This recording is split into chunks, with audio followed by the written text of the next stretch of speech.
Wednesday, April 26th, and this is Geeknights. Tonight we bring you our coverage of Tora-con 2006. Let's do this. Today at work, I was setting up all the, stuff on my fresh work Windows crap laptop thing. Sometimes I like doing that because it means my computer is going to be not bogged down by all the crap that I'm about to put on it. But at the same time, I hate doing that. Yeah, surprisingly, I had to reboot only like 4 or 5 times to do all the Windows updates. Then I had to add 2 or 3 times to do the Office updates. Anyway, one of the things I had to do was update iTunes. Now, I originally thought, hey, look at this. All I really do with iTunes is podcast. I'll save my OPML, and it's okay if I delete all the MP3s off my hard drive because they're on my iPod. Did they all get re-downloaded? No.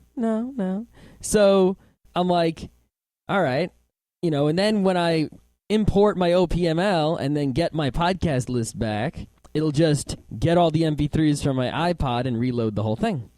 Okay. It didn't quite work that way. What happened?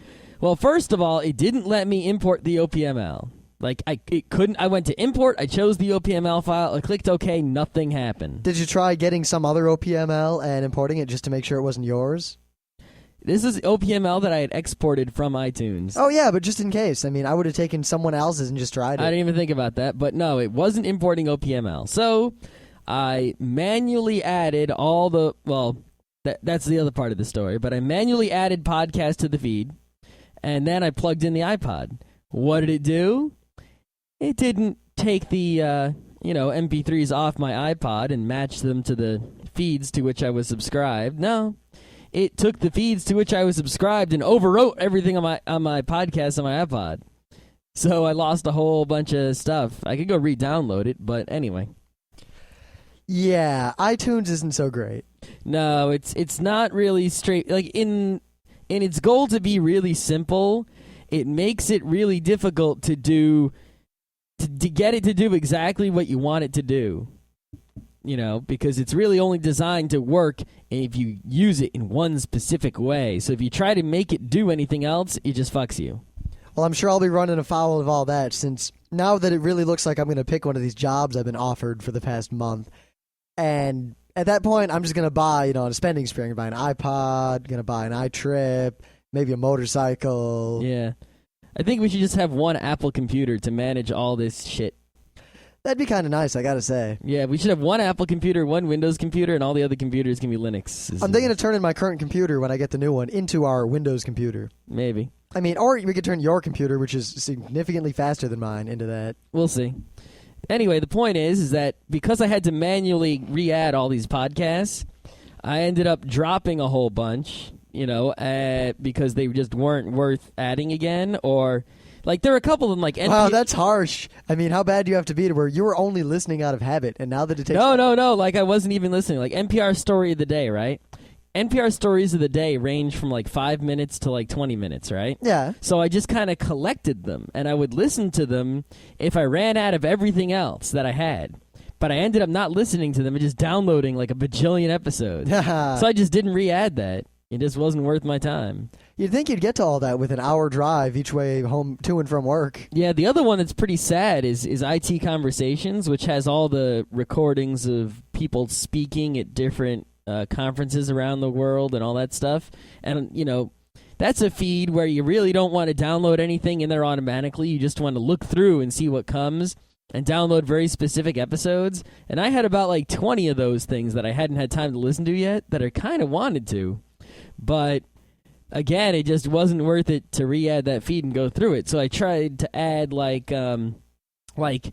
they have separate feeds on IT Conversations or different categories. So I was like, okay, I'll just add the programming one.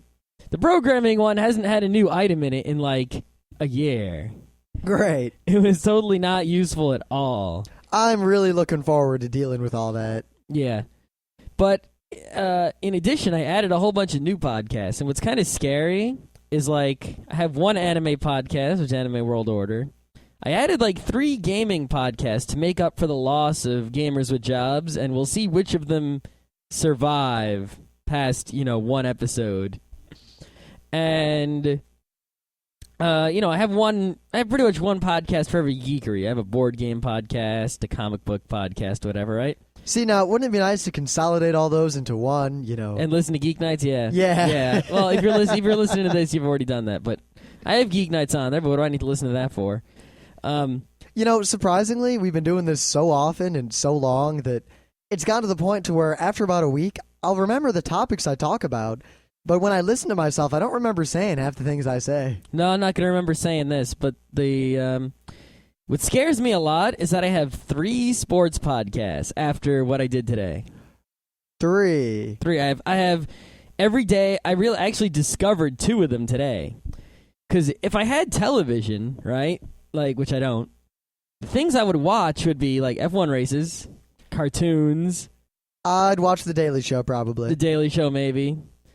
Sports Center, maybe. I'd watch occasional hockey games. Yeah, hockey. Only important hockey games, because unless I'm at a hockey arena, hockey's not that fun unless it's really a big game. See, if I had HD TV, I'd watch a lot more hockey than that, because hockey, the enjoyment of hockey in HD is doubled. Yeah, if HD had anything going for it other than sports. Yeah, I know. And I'd probably watch that show on ESPN with the 2 guys arguing, right? Which is the best sports news show there is. The thing is, I just got a podcast of the ESPN show with the 2 guys arguing. Wait, isn't that the show that we originally considered using as the basis for the format? That was my idea, that we can make a show and be like those 2 guys, only do geek topics instead of sports topics. Of course, that didn't work out, but whatever. Yeah, well, we never really tried it because we settled into the format we're using now pretty quickly. Yeah.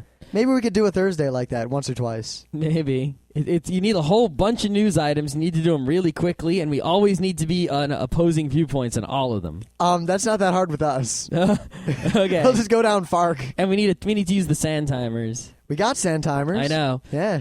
But then I got there was a Sports Center podcast, which is 10 minutes a day. You get Sports Center, which is woo. Of course, I probably might unsubscribe from that pretty quickly because the best part about Sports Center is you don't watch every sport. You maybe watch your one team.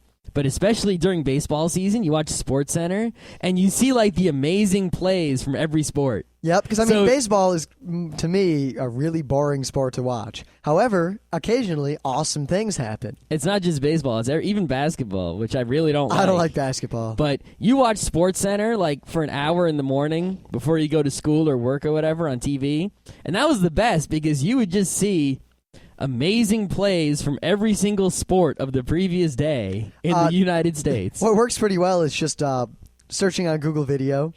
Yeah. Hockey fight, soccer goalie. Yeah, but eventually you run out of those, This is the best of yesterday, and it's always pretty good, because think about it, if some guy in the Kansas City Royals makes an amazing dive throw thing, you're not going to freaking know about it. No one watches the Kansas City Royals. Not people in Kansas City don't even watch the Kansas City Royals. Bears. Yeah, but if there's an amazing play, Sports Center, you get that. It's pretty good entertainment. I don't think there's a better morning TV show in this country. See, to me, that could definitely be the future of television. If good shows like that were just videocasts that I could watch at my leisure with no ads and no money. Yeah. If, I won't pay $40 a month to get cable to watch Sports Center every morning and have to wake up at a certain time to watch it. But if I could download every Sports Center onto my computer... Just think about how easy it would be to do that show if it weren't for the copyright restrictions. All you'd have to do is be a sports geek, watch all the sports on TV, maybe have a couple guys... TiVo them all. And then go through... Pull out all the plays, put them on a thing at the end, and talk about sports every day. Or even better, just have one guy, and he has a bunch of agents around the country, so he gets a fan of every single team, and they're going to watch the game anyway. Yeah. They edit out all the best plays and send it to this guy, and then he pastes them all together, and then he talks over it, and there you have it. Something that's not quite as quality as Sports Center, but provides the same entertainment and the same content. Yeah, and anyone who would say that no one would do that for free, look at all the podcasts. We're all doing it for free. We'll do it for free. The problem is that stupid Major League Baseball spy satellite with their expressed written consent instead of the implied verbal consent. We just need some focusing. Yeah. All right. Let's actually get to the news. All right. Now, since it's Anime Day, and we've got our coverage of Tora-con 2006 coming up, I would like to say that Otakon has released a minor little press thing that's kind of a warning that, considering the nature of it, I think it's a good idea to tell all of you about it, since I've realized that most people who go to Otakon have never actually seen the Otakon website and don't bother following the forums. How else can you find out about Otakon? There's no other way.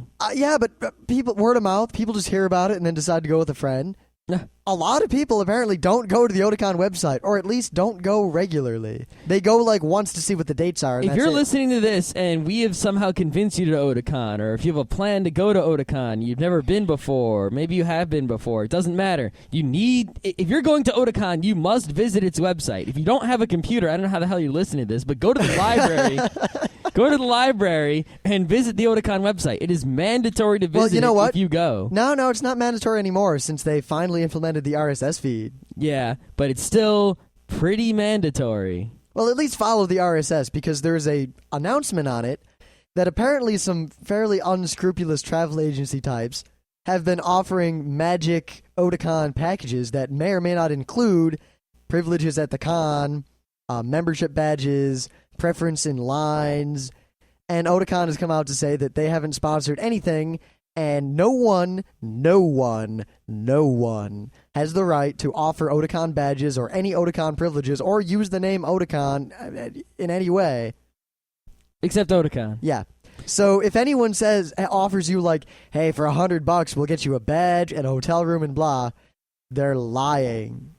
Scammers, ahoy. Now, at the same time, there are a lot of fan groups that put together like chartered buses from certain cities. I know there's one leaving New York City. Woo. And some people get together like hotel collectives where they get a bunch of people, strangers in, and all sorts of fun things like that.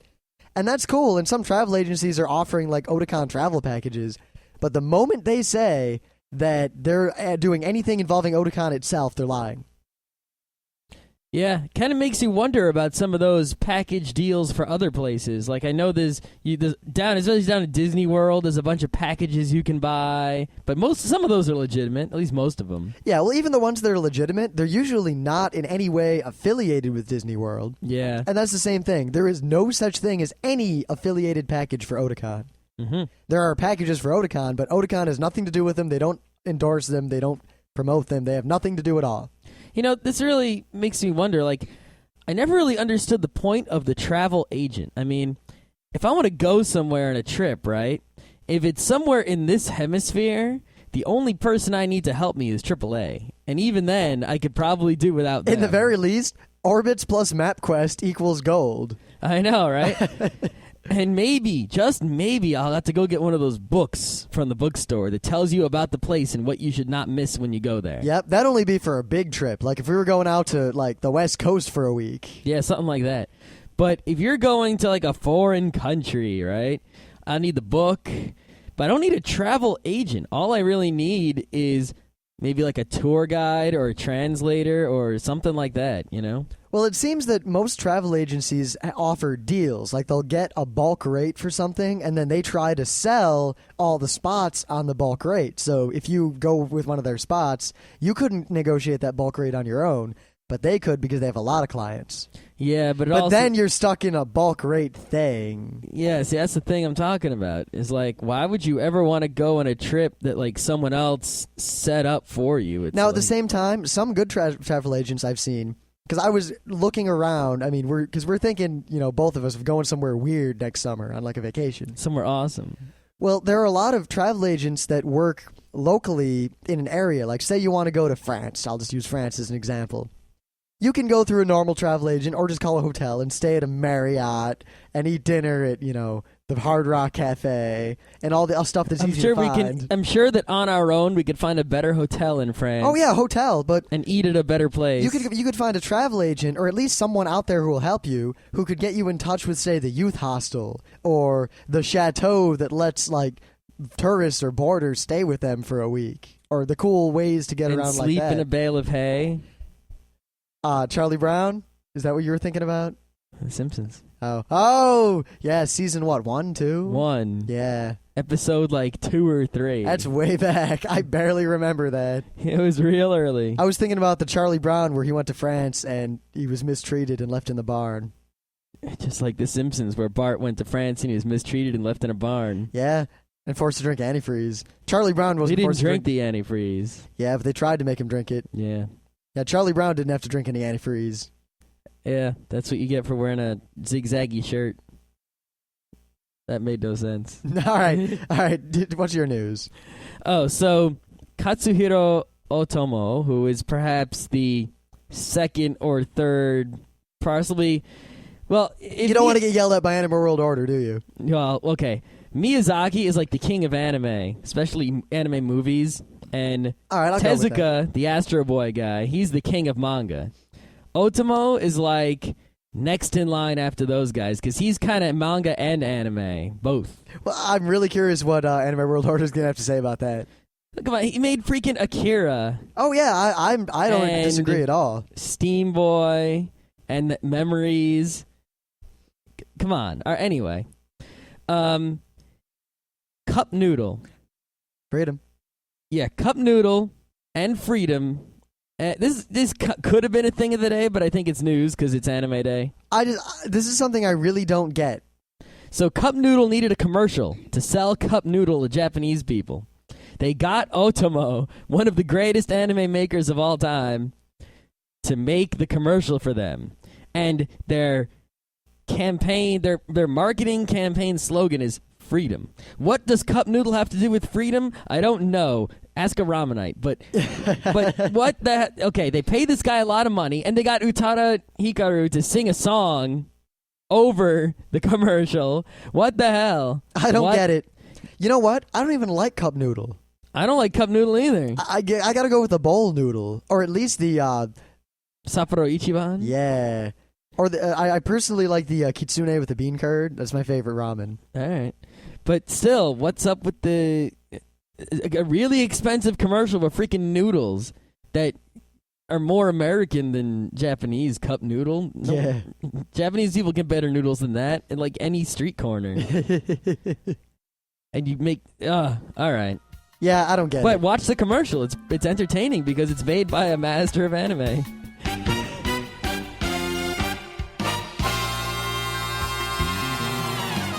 Oh, do we have some good things of the day today? Yeah, we didn't even have to try this time. You might have seen some of them, though, but that's okay. All right, so we've talked up V for Vendetta. It's a fantastic movie. It's a fantastic comic. I was very impressed with it. I found a trailer to a movie that you might like even more. C for Cookie. C is for cookie. It's good enough for me. Someone made this. It kind of doesn't sync up with the audio. I thought it was my player, but it really doesn't because they just took clips from Sesame Street and put them into V for Vendetta. And then they put voices over it, but the voices are top notch. And I think the best part is when the count is like, 2 last chances. Yeah, the Count voice was in fact the worst voice, though. It didn't sound like the Count so much. Yeah, but it had the spirit of the Count. Yeah, that's what counts. That was not intentional. All right, here's a nice question for all of you out there. One, watch this trailer. It's really well done and cool. It's parody trailers, whee! In fact, it's probably better than Titanic 2: The Surface. Yeah, that one wasn't that impressive. Well, that's because you haven't seen Titanic. Don't really care about Titanic. I'm never going to see it. If someone out there can find us a video of the Betty Bat. The Betty Bat. Betty Bat. Betty, Betty, Betty, Betty, Betty, Betty, Betty. 1, 2, 3, count. Betty, Betty, Betty, Betty. Yeah, okay. Yeah. I know the Betty Bat. We actually will give some sort of prize because we can't find it. Yeah, I tried to search on YouTube and Google Video for a video of the Betty Bat, the original Sesame Street Betty Bat, and I couldn't find it. At home, I actually have a VHS tape that like was my sister's and my brother's when they were little. It's like a Sesame Street dance tape or something, and it shows you how to dance the Betty Bat using a towel as a cape.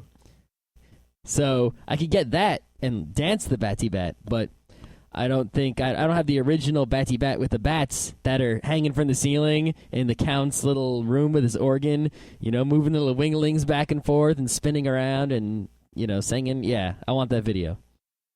All right. Yeah. Now, really, we'll give you something because I know a lot of times we say, oh, if you give us something and we trail off. No, we'll give you something. I don't know what it'll be. One day what we're going to do... Hey, we'll be like all those webcomic artists. We'll give them a sketch. Yeah, all right. I'll give you a sketch.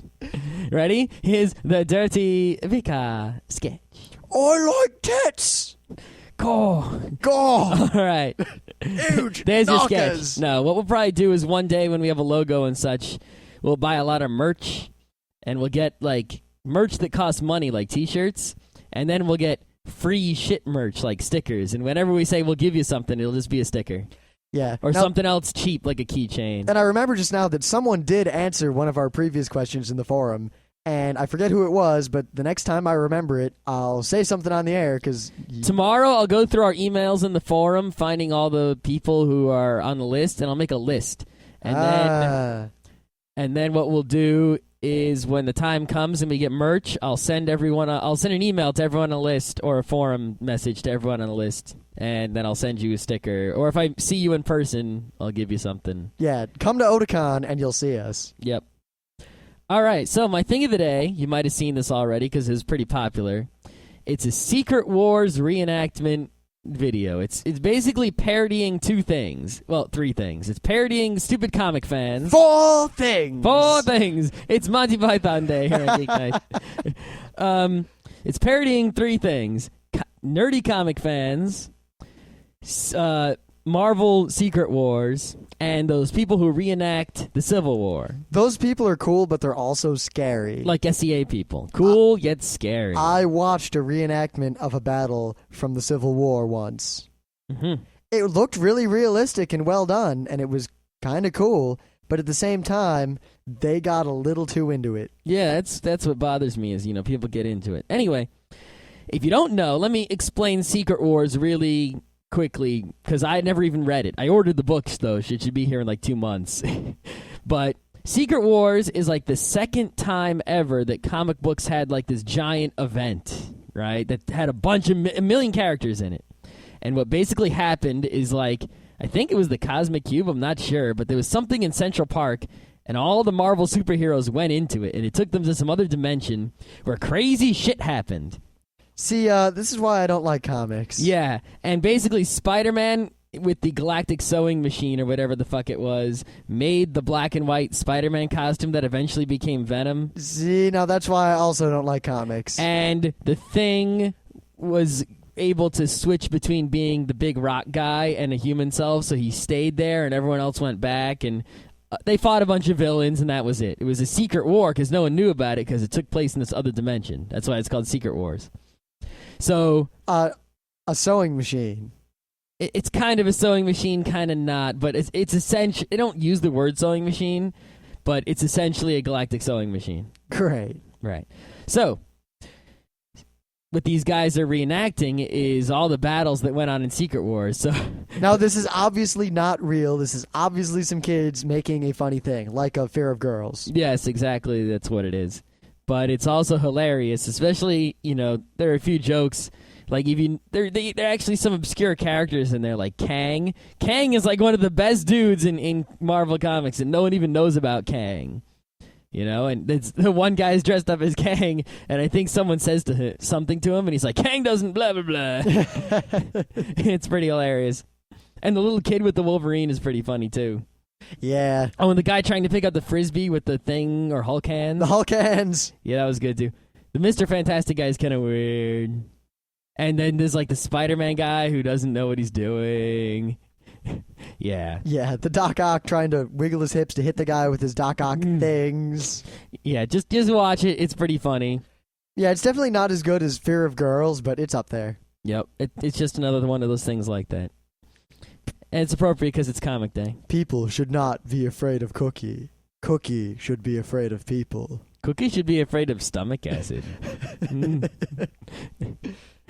Cookie. Yeah. All right. So we went to Tora-con. Wait a minute. There are people who believe that, some magical god created them and they pray to that god. Do cookies pray to grandma for baking them? So we went to Tora-con. We went to Tora-con this past weekend. For those of you who only listen to Anime Day, I suggest that you listen to the Monday episode this week, because we played on that episode our live panel from Tora-con 2006. Because that panel was largely about podcasting and not about anime, we played it on Monday, even though we did it at an anime convention. Now, Tora-con is not a terribly widely known convention because this was its 2.5th one. Yeah, something like that. Yeah, basically, way back when I was president of the RIT Anime Club, I tried to fiat through a spring cosplay, and it went all right. Not that many people showed up, but actually, we had a really good promotional thing, and it was a good event. It was fun. The next year, after I'd graduated, the next president of the Anime Club decided that they would go one step further and turn this into an actual one-day convention. Hooray! Now, everyone in our crew, the entire front row crew, with the exception of Scott, drove out to Tora-con 2005 last year and had a riotous time. Yep. Now, the funny thing is, none of us expected Tora-con to be big or anything. We expected basically the same kind of events the club has always thrown, just a little thing. We got there, and there was a huge, crazy crowd and a line out the door, and it was fantastic. For the first year of a con, it was just amazing. So we came back this year, this time as both of us guests, and did a panel. Hooray! Well, let's do a little kind of... So driving up there was somewhat unpleasant with the rain. Yeah, basically, Rochester, it rains there. Always. Well, no, the sky is always gray there. It just happened to be that when we were entering, as we got closer to Rochester, it rained more. And then when we finally left Rochester, the rain started to subside. Yeah. Yeah, plus we drove up real late. Because, people. Yeah. Yeah. But we got there. And it was weird. This was the first time where we visited Rochester, a place we lived for some 4 or 5 years, going to school. And instead of crashing on someone's floor or doing the thing we always do, we stayed in a hotel room. Which was good because I could freaking sleep on a bed, not on a floor. Yeah, I could take a shower. Yeah, shower is key. I mean, no offense to our friends in college, and especially since our shower is just as bad, but no one in Rochester, at least at RIT, has a shower that I can deal with anymore. Nope, no one. God damn. I mean, either they have low pressure, or it's dirty. I think dirty is the primary. Or there's stuff in there. One of our friends, their bathroom in their apartment at RIT is so bad with mildew and mold that if I walk in, my eyes start watering. Wow. I pee in there with my eyes closed. Oh my god. All right. Yeah, but anyway, we stayed in the hotel room, crazy time, and then in the morning we woke up and we went to Tora-con.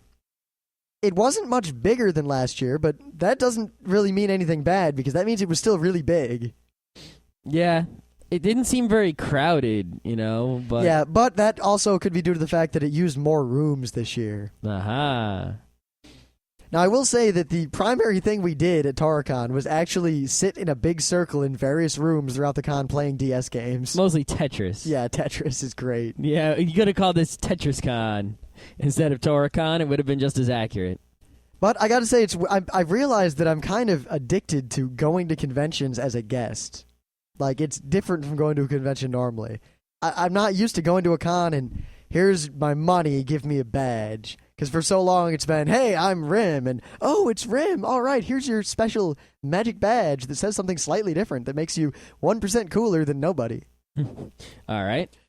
So it was real nice to get in as a guest.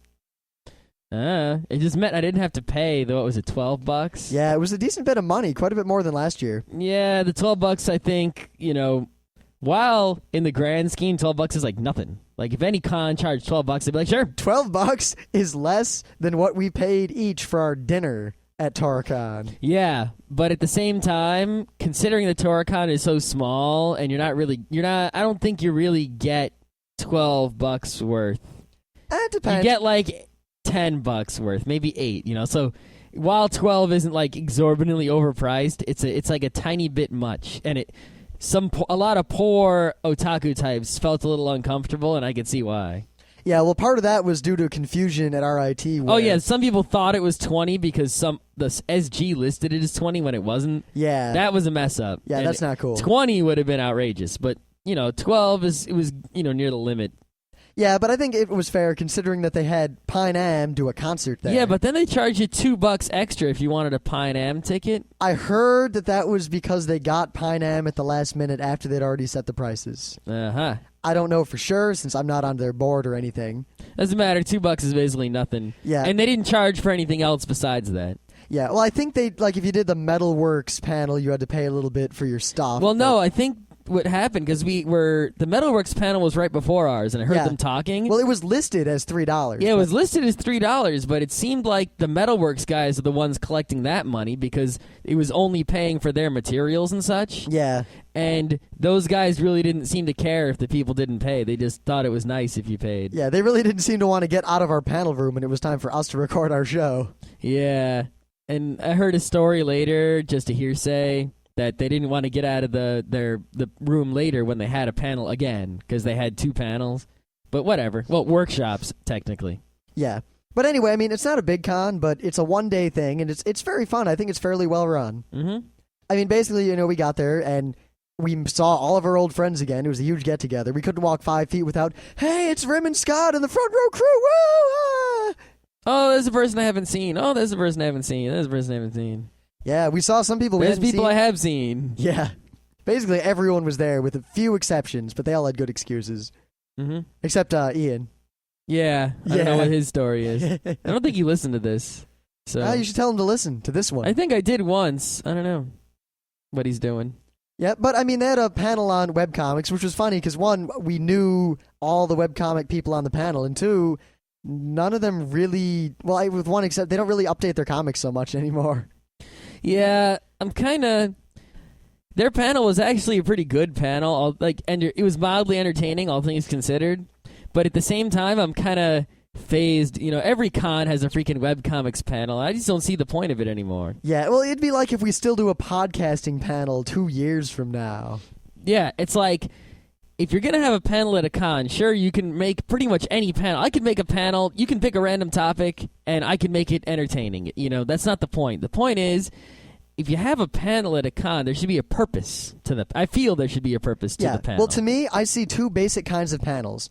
Informative and entertaining. Mm-hmm. And as long as you're one of the 2, I don't really care what the panel's about. I mean, with the panel we went to at Otakon last year, Mike Pfeffer's thing on politics and anime. But that was informative. Yes, it was also entertaining. Yeah, well, that's because he's so cool. Yep. Now, we did a panel at Tora-con that was very informative. It was, here is podcasting and how it works. Mm-hmm. Now, if we do this again, we'll probably be a lot less informative and a lot more entertaining. And the webcomic panel, it was very entertaining, but there's really nothing left to be said about webcomics. Every webcomics panel, everyone asks the same questions. How do you do it? How long does it take to do it? Why did you start? What comics do you read? Yeah, it's like, that's the part of it that I don't see the point of anymore. You might as well just have don't call it a webcomics panel because it's kind of dumb to have webcomics panels anymore. Call it like, panel meet webcomic artists. Or webcomic artist chat, or call it something different and, bill it as an entertaining talk with webcomic artists and not as the webcomics panel where everyone talks about webcomics. Yep, which luckily that's what the 3 webcomic artists did in their panel here at Otakon, at Tora-con. Well, that's the other thing is that even if you bill a webcomics panel as talking about webcomics, webcomic artists have talked about that stuff so much on panels 1,000 times that there's nothing left to be said, so they end up just having to do what I said they should do anyway, which is just be entertaining and have a fun time. Yep, which to me is the best kind of panel. Yeah. I mean, the worst kind of panels are the ones where guys just sit there and go blah, blah, blah, blah, blah, blah, blah, blah, yeah. And nothing or even they don't do anything, or they don't show up, or... Hey, people not showing up for a panel is great. That's how I got my start in this whole panel business. Yeah.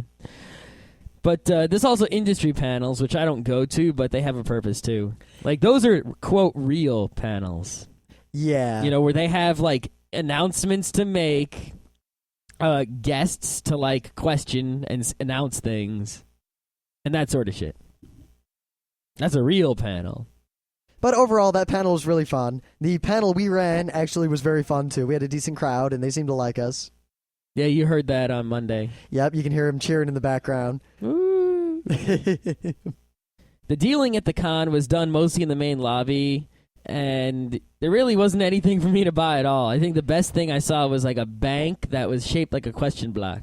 Yep, I mean, I guess for me, I'm just jaded to dealers' rooms. I buy almost nothing at cons anymore. Yeah, well, the thing with dealers' rooms is, like, originally it was like that there was stuff there that you'd never seen before, but you really wanted. You like, oh my god, amazing imported goods from Japan. I must have them all. Yep, capsule toys. Oh my god. Yeah, but once you get them all, or you get enough of them, it's like, okay, what do you have that's new? Do you have, this new Mario diorama thing? Yep. Do you have this new plushie from this brand new anime that everyone's into?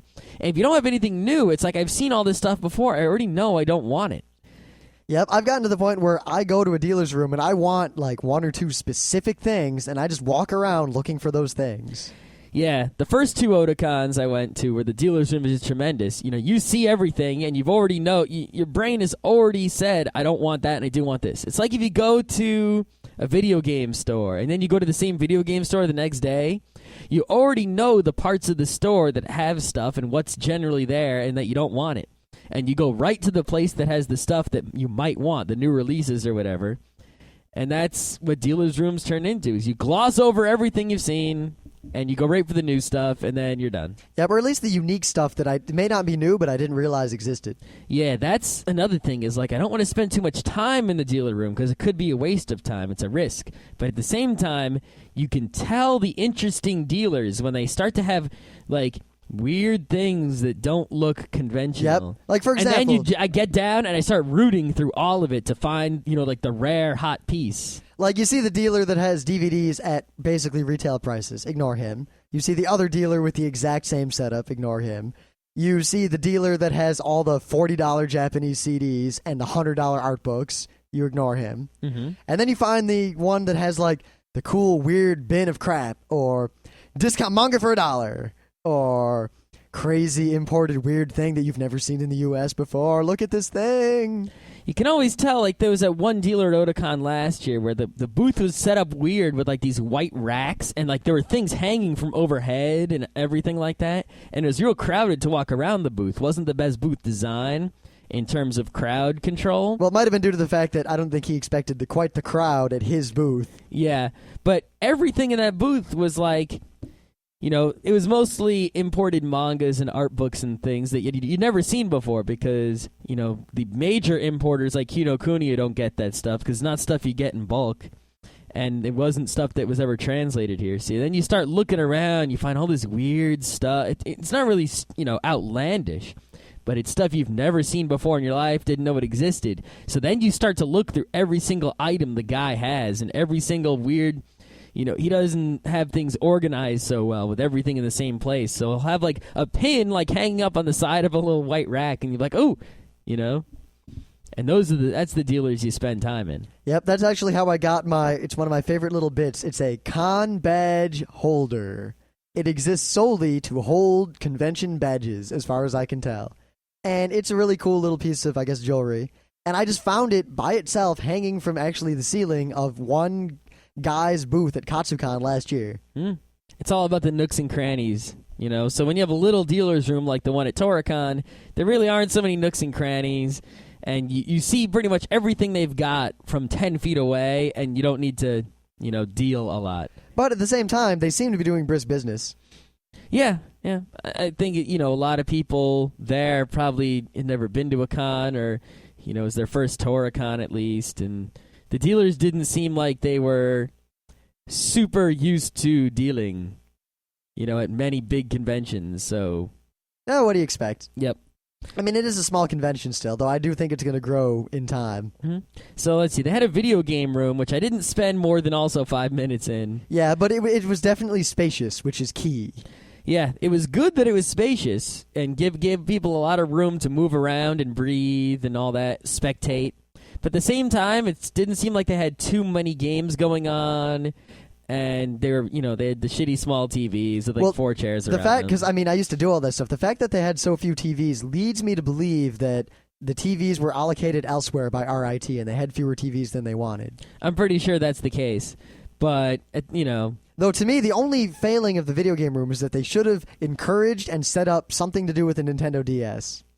Yeah. Every con I've been to since the DS came out has been just a flood of DSs, and you'll see whole groups of people just sitting down all over the place playing DS games wirelessly. I didn't see too many DSs other than ours, though. It's weird. Yeah, but I've been to RIT during Anime Club meetings recently, and 30 or 40 DSs all whipped out. So Yeah. maybe because people there, I mean, it's RIT, it's a campus. Everyone's playing DS games all the time. So when they go to a con, they want to do con stuff. Yeah. Plus, there were, 3 tournaments, and none of them were really exciting. They should have had at least one fun tournament, like a Mario Tennis or something. Well, I guess, I don't think they had, I don't know why, but they didn't run any big tournaments. Yeah. Oh, well. The Artist Alley was pretty good. The only thing that, it could have been bigger, but I think they had it just right for the room they put it in. Yep, because there aren't so many rooms they can use in the building that they have the con in. So Yeah. that was pretty much the only room they could put that in, unless it got really, really big. Yeah. But, I mean, the art there was typical of Artist Alleys. It was good. We had some friends in there who have awesome art. Mm-hmm. There were some people in there with not so awesome art, but that's how Artist Alleys go. Not everyone's super amazing, oh my god, art, If everyone is super amazing, oh my god, art, there wouldn't be any crap art, and then the super amazing wouldn't be super amazing, and etc. Now, of course, true to its roots, the main thing about Tora-con, I mean, basically, up until the cosplay, Tora-con is basically just getting people to hang out long enough for the cosplay to start. It started as a cosplay, and then it became a con, but it was centered around the cosplay, and now it's becoming a real con bit by bit, like a big con. But it's definitely still, the cosplay is like, this is the main event. Well, it seems like a lot of conventions, the cosplay is the main event. Even when you go to Otakon, you can totally ignore the cosplay and get a crazy con. The cosplay is still crazy huge. Yep. Even when they have a main event, like a concert with a real band, the cosplay is like perhaps bigger, or if not equal. Yep, though definitely Tora-con, nothing was scheduled opposite the cosplay. So, I mean, there were things going on during the day, but pretty much it was after the cosplay started, it was cosplay and the concert and the dance. And nothing overlapped anything from that point on. Cool. Seemed to work fairly well. There was definitely time to get dinner, which was good. Yeah. The cosplay itself, I went to some of the skits. I think there were 2 skits that were real funny and good. Yeah, the Legend of Zelda skit that won was actually really good. Yeah. And there were a few really good costumes there, too, like, surprisingly. But at the same time, it didn't have the quantity wasn't there, It was over pretty quickly. Like, you know what? That made me very happy. I like watching cosplays because a lot of times you'll see the diamond in the rough, the awesome sketch or the awesome costume. But I can't waste 2 hours of my time at Otakon. Yeah, at Otakon we've made a habit of just kind of moseying into the, spillover room. Yeah, the spillover room. They always have a spillover room, even though even if the regular cosplay room doesn't fill up, they always have the cosplay like video casted in another room live. And it's always so much better to go there because it's not crowded and you can see better, and it's just great. Yep. And they usually, in that same room, show the really good movies late on Saturday night. Yeah, yep. But, I mean, the cosplay Tora-con was short, and it was pretty good, and I really enjoyed it. And the fact that it was short was very key in me enjoying it. Yeah, that's the one thing that's wrong about, bigger cons, is that any cosplay is 90% crap, 10% awesome. So the shorter it is, the less time you spend crap, and you still get the same amount of awesome. Though the one main thing about the cosplay at Tora-con that I like is that last year I was actually a cosplay judge, and this year I was not, but I did other things instead. The cosplay was actually run very professionally and very well by the people who were in charge of it. They had a sort of crisis where the person who was in charge of the cosplay was, for various reasons, he left the board and was no longer in charge of the cosplay right before the con. So someone else was forced to take his place and run the whole cosplay basically on almost no notice. Yeah, and considering that, they did a pretty good job. Even not considering that was an extremely well-run cosplay. Yeah. I mean, even Otakon, they have a lot of trouble running the cosplay smoothly. Mm-hmm. Yeah, they're always like, oh, who's on next? Who's the only time they messed up, I think, at this one was they seemed like they had a piece of paper for every skit and cosplayer. Yeah, that's how you do it. Yeah, and I think they lost one of the pieces of paper, and that was the worst thing that happened. Yeah, I mean, it was really well done. Like, I was actually really impressed. Yeah, had the shit together. All good. Now, after that, we got dinner, and then there was the concert, Pine Am. Yeah, I had heard of Pine Am. Like, I knew it was the name of a Japanese band of girls who made music. And then I knew they were at Otakon, and I didn't see them. I think I saw them from far away, but didn't actually listen to their music or anything. Yep, I'd been told of their music, but I hadn't actually heard it. And it was described to me by someone as almost electropop, but almost techno, but not really. Yeah. And with cute Japanese girls. And that didn't really explain anything to me. No, it didn't. So considering, that was like the biggest thing going on at Tora-con, we paid our $2 and we went to see it. And it was pretty good. Yeah. They're 2 of the 3 band members were there. They put on, I'd say, a really good set in an actual real auditorium. Mm-hmm. The crowd was a little sedate at first, which might have surprised them. But then a bunch of people ran up to the front, and then I ran up to the front, and then everyone ran up to the front, and everyone started dancing and screaming. Yeah, I would have run up to the front too, like I wanted to, but Thai food? Well, there was the Thai food and the hours and hours of driving, and I was like, you know what? I haven't sat down all day. I can sit. Yeah, I ran straight up to the front. I was literally about 3 feet away from the singers. Yep. It was a really good concert, and they seemed to really get into it. In fact, after the concert, they set up a little table right outside, and they signed pretty much as many autographs as people were there who wanted them. It doesn't seem like they're that crazy popular in Japan or the U.S., so, they're sort of like, they're not an independent, garage band, but they're like one step above that. They definitely don't make enough money, however, to keep themselves going. Oh, yeah, that's for sure. I mean, if you have any success at all, it's like with a record company, with being a musical artist, if you're in it with a record company, there's like this line, and once you're below the line, you're in trouble. But as soon as you cross the line, it's great. Especially, if you're actually musically talented, you do all sorts of other things besides just your band. You do all sorts of other musical things to make money also. Yep, and I got to say, I do really like their music now that I've heard it. Yeah, it wasn't the worst music, it wasn't the best music, but it was decent. It wasn't painful to listen to.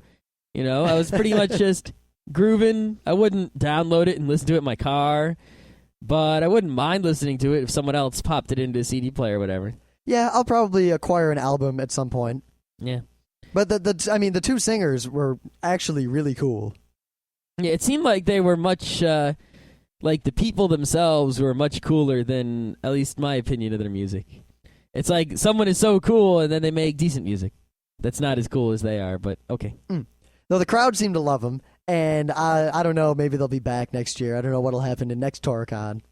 Yeah, they'll have to do something. Who knows? I mean, this was the Tora-con's first musical guest, and I think it was a really good pick because it was a good band, it was a good show, and it's actually it's kind of rare for a small con to get it's definitely not a big name, but a sizable good band for as little money and resources as they had. Yeah, usually if you have a tiny con like this, you're lucky to get a single industry person. You're lucky to get like the one guy in town who kind of knows how to play a Final Fantasy song on his guitar. Yeah, you're lucky if you get Piano Squall. God, well, yeah. Or you're lucky if you get like one guy from ADV to show up. Anyone can get Piano Squall. You just have to pay. Yeah. Well, Otakon doesn't pay him. Yeah.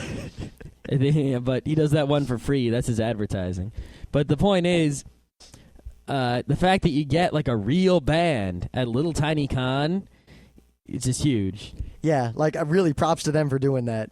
Plus, they took it. I don't know if they took the suggestion from us. I think it's just the natural progression of things in a con. But this year they had a dance/rave after the concert. You kind of need one of those at any con nowadays. Well, last year when we went, after the cosplay, an impromptu dance/rave started all on its own in the cosplay room afterwards. Would you just get a boombox? Well, they were in the web auditorium, and someone just put a CD on, and everyone just stuck around and danced until we basically got kicked out.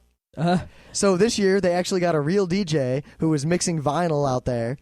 And while I'm not the hugest fan of, straight up house mixing with vinyl, I'm not that interested in that kind of music. The guy was really good. Like the DJ, I forget his name, but he was really good at what he did. And I think he put on a good show. Yeah, like I'm not really a fan of like being in the dance club while they're playing the dum technos, but I actually kind of like listening to good electronic music, just listening. Yep. I like dancing to it, but I don't usually like dancing to the stuff that people in clubs tend to play. Yeah. Because the people in clubs in the US don't tend to play the type of techno I like.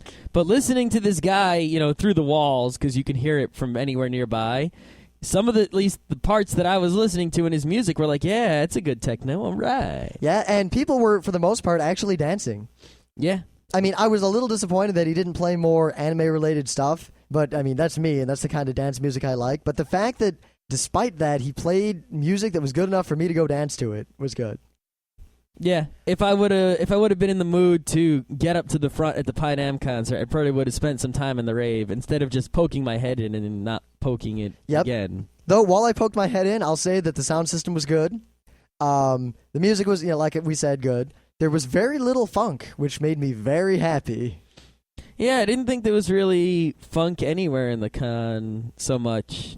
Like, I didn't have a bad smell at all. And when we were at the little tiny video game con, there was smell. Yeah, oh, God. Gaming for Hope had a smell, and not Tora-con, not at all. Yeah, especially considering it was kind of humid and kind of hot all weekend. Yeah. There wasn't any DDR at Tora-con, was there? I wouldn't be surprised if that was a conscious decision. Maybe. I think, was there a Guitar Hero? I didn't see that either. No, actually, now that I think about it, no, they didn't have any of that, as far as I could tell. But last year, the video gaming was all in the Fireside Lounge, which is this huge, huge, huge room. This year, they didn't have that room for the whole con. I think that threw a kink in all their plans. Yeah, someone else was using that room for part of the time. They were pissed, those other people, because there's a giant dance party and all these crazy anime people running around, and they're having some sort of, award ceremony thing. Yeah, some sort of banquet pageant thing. Yeah, it was great. But before they took that room over, I think they used it for the music video showing. Yep, which we did. I forgot to talk about, but it was actually, it wasn't great. We played Tetris during it. Yeah, but we stood up and watched, bits of all the videos to get a feel for it. Most cons these days have really crappy anime music video contests. I'm not even going to lie. Most cons just, the AMVs that are coming out. Well, it has nothing to do with the cons. It has to do with the fact that people making music video these days are just terrible. Yeah. Back in the day, it was hard to do, so people wouldn't do it unless they were going to put in a whole lot of effort to make something really good. And it sort of went on this curve of, okay, some people put in a lot of effort to make something really great. The technology got better. As the technology made it easier, people kept doing a better and better job and making better and better music videos. Then the technology made it too easy. So now people don't make as good music videos because it's so easy to make them. Now, some people still do, but they're just harder to find or harder to sift out through all the crap. Yeah, or they just keep it to themselves, a lot of them. They're kind of scary. So bearing that in mind, that our opinion is we're fairly elitist when it comes to AMVs, and we're very kind of Well, it's all relative. Like, if I had never seen an AMV before, and I had seen the ones shown at Tora-con, I would have been like, holy crap! Yeah. But seeing is that your music video has to compete with all the anime music videos I've seen in the past. Yeah, you're up against a tough bunch. Yeah, the Mama Leo, Hit Me Baby One More Time. Yeah, it's sort of unfair because when you think about it, you look at something like sports, right? The Mets team playing right now in baseball doesn't have to compete with previous baseball teams. They only have to compete with the ones that exist right now. But, seeing as that music videos aren't sports, you make something now, you have to compete with everything that ever existed. It's really hard to win. Yep. You might have the best idea for an Evangelion music video ever. Seriously, your idea is awesome and you're an awesome person. But there are so many Ava music videos, you don't even bother because there's no way anyone will even notice it. Look at the F1 race we just watched.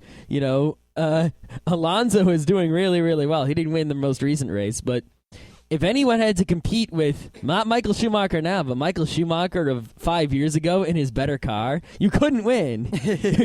That's how it is. Yeah. So bearing all that in mind, I can't say the AMVs were great because very few AMVs are great to me anymore. The AMVs were typical of big, good conventions. It was the kind of AMV contest I'd expect from an Otakon. Yeah, I think there were two or three sappy ones I wasn't interested in. There were the typical whole bunch of fighting scene ones. Yeah, the ones with a whole bunch of fighting scenes.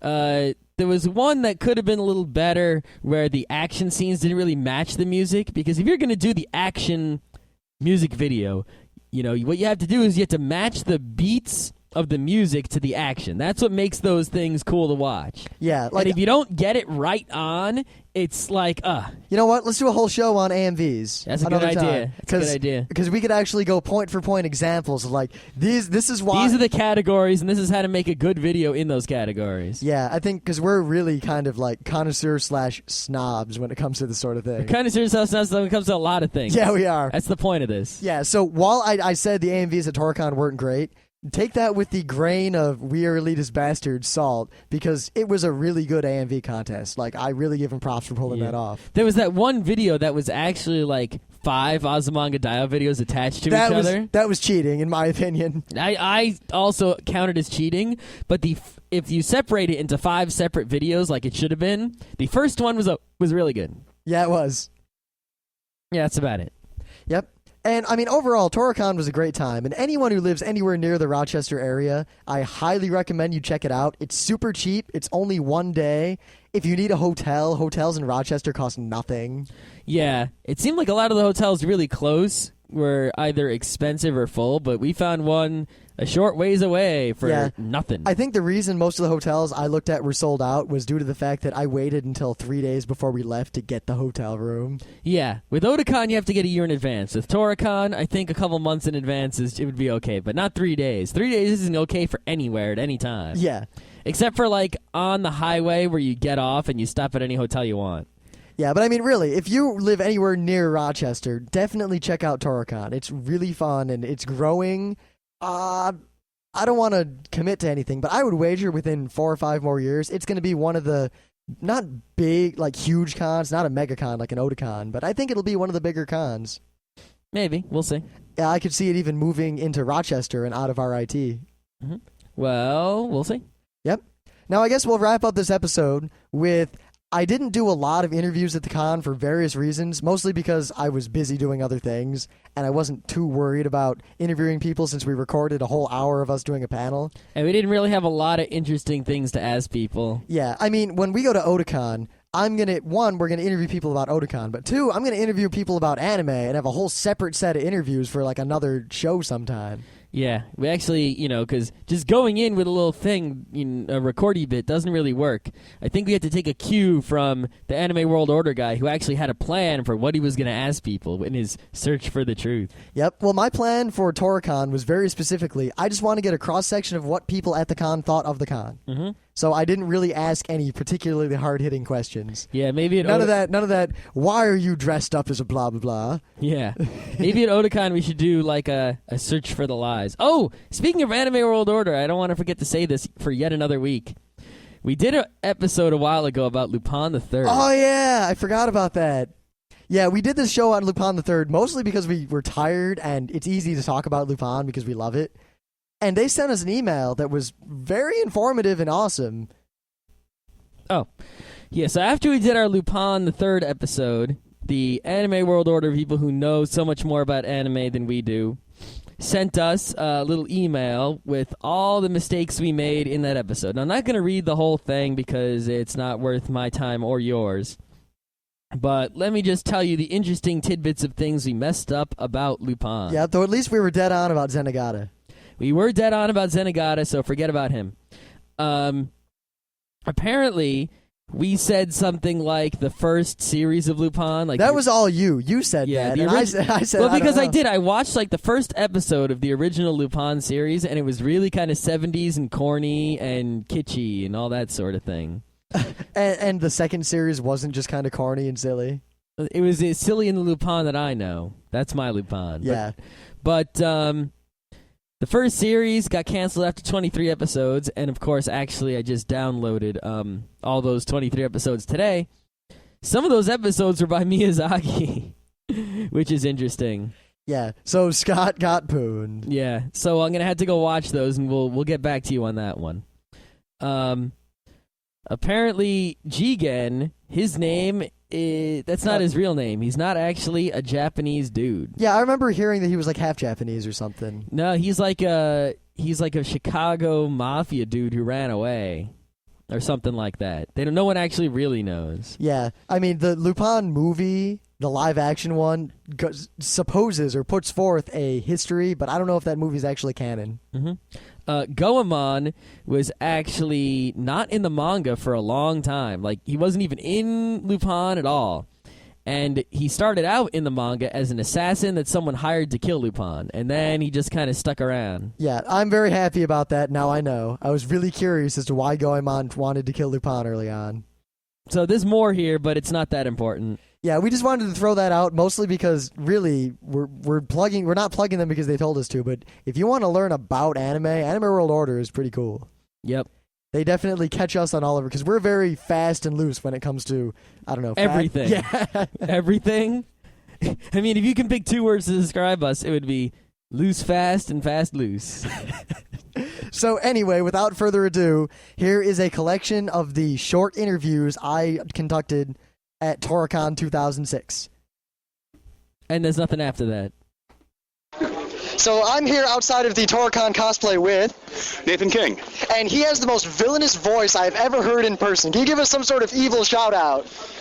How dare you! How do you do that? Like, does that hurt or what? You have to watch a lot of anime. Yeah, that would do it. So, is this your first Tora-con? Yes, it is. All right. Do you live in the area? You ever been to RIT or the RIT Anime Club before? Yeah, we visited a couple times. We're part of the anime club over at MCC. And this Stormtrooper is the president, so... Oh, okay. We've got a stormtrooper here who probably can't speak into the microphone, but she's dancing in a very sexy, provocative way. I'll be in my bunk. Thank you all. So I'm here with the winners of Tora-con's cosplay. Well, at least 3 of the lovely ladies of the winners. What are your names? My name's Brittany. Cassie, Christy. And you were dressed up as? Princess Zelda. Manon. And Saria. So have you been to Tora-con before here? Yeah, I was here last year. No, I wasn't. First timer. Really? So what do you think of it? I mean, you guys won the cosplay. It's not the biggest cosplay, but it seems always to be a lot of fun.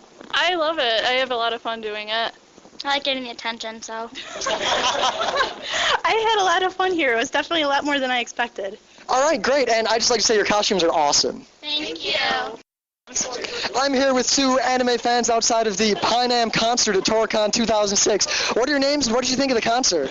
I'm Louis, and that was awesome. It was just crazy. I'm Alex, and I think the concert had a lot of energy. It was amazing. All right, great. So you guys go to a lot of anime cons around? Come see, come saw. I've been to a couple, mostly Otakon, the big one in Texas. All right, Pine, they're awesome. Yeah, I really like it, because, like, I don't know, a lot of people don't like that kind of music, but I think it's just cool how they, like, mix in that synth stuff with the rock, and I think it's just good. All right, so the con in general, what did you guys think about it? I thought it was very good. The artist alley was a lot busier than last year, I think. They had the same vendors, again, awesome vendors, and I love the fact that they've added not only Pine-Am, but there is a dance tonight. All right, so I'm here with some fans who just got out of the Pine-Am concert at Tora-con 2006. What's your name? Dan.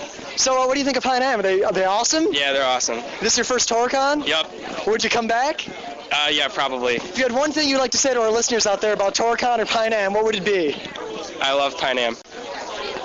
All right, so I'm here outside of the Pine-Am concert. There's a big crowd. Everyone's really excited and worn out from the dancing. I'm here with Kate. What do you have to say to Pine-Am or about Pine-Am? I'd never heard them before, but I'm totally going to buy their album. They were really fun in concert, and that's great, because if you sound good in concert, you sound good on the album. Did you have a good time at the dance itself? I would dance all night if I could. I believe I could see you in the front dancing your butt off. And it's a big butt, too, baby. Thank you, Kate. You're welcome. I'm here with a parent outside of the dance at Tora-con 2006. So what do you think of all this? It's a lot of fun. Everybody's really nice and very happy. Everybody's extremely happy, which makes it really nice for us. So it's definitely a good thing for kids to get into. It's definitely a good thing. Very positive. The vibes are very positive energy, right? Right, Phil? Not no crazies or weirdos or anything. Really? Well, crazies and weirdos, but they're a different kind of crazy. They're good. Yeah. Weirdos. So do you actually watch the anime with her? Sometimes I've seen some things. I usually fall asleep. Do you have a show that's your favorite or a show you really liked? Like Spirited Away. Spirited Away is beautiful. Like that. So are you going to go join the dance party in there?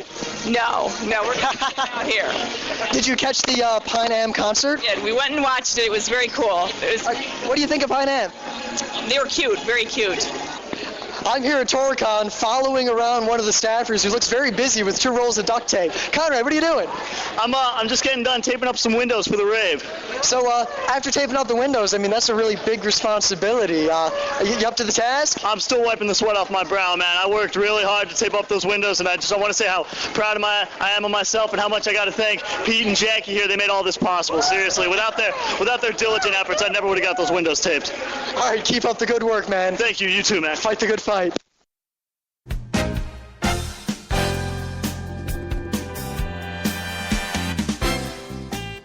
And that was Geeknights with Rim and Scott. Special thanks to DJ Pretzel for our opening theme. Be sure to visit our website at www.frontrowcrew.com. If you like our podcasts, you'll love our forums. Make sure you visit them. You can send your email feedback to geeknights@gmail.com. And if you want, you can leave us a voicemail at 206-333-1537. Geeknights airs every weeknight, Monday through Thursday. Geeknights is recorded with absolutely no studio and no audience. But unlike those other talk shows, it's actually recorded at night.